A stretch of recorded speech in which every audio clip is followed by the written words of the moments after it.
بسم اللہ الرحمن الرحیم۔ السلام علیکم ورحمۃ اللہ وبرکاتہ۔ پیارے دوستو، کیسے ہیں آپ سب؟ امید ہے آپ سب خیریت سے ہوں گے۔ اللہ تعالیٰ آپ کو خوش رکھے۔ تو آج ہم اور حضور پاک صلی اللہ علیہ وآلہ وسلم کی حدیث لے کر آئے ہیں۔ سب سے جو پہلی حدیث ہے، سیدنا ابو ہریرہ رضی اللہ تعالی عنہ بیان کرتے ہیں کہ نبی کریم صلی اللہ علیہ وآلہ وسلم نے فرمایا، جو لوگوں کے گھر میں ان کی اجازت کے بغیر جھانکے گا، ان کو اجازت ہے کہ وہ اس کی آنکھ پھوڑ دیں۔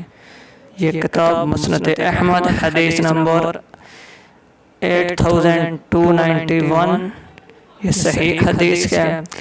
دوسری حدیث سیدنا ابو ہریرہ رضی اللہ تعالی عنہ بیان کرتے ہیں کہ نبی کریم صلی اللہ علیہ وآلہ وسلم نے فرمایا،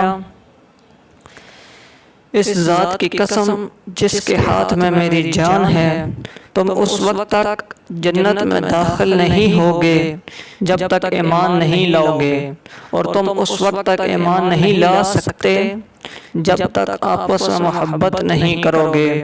اب کیا میں تمہیں وہ چیز بتا دوں کہ جب تم اس پر عمل کرو گے تو تم آپس میں محبت کرنے لگ جاؤ گے، بس تم آپس میں سلام کو عام کرو۔ مسند احمد حدیث نمبر 8248۔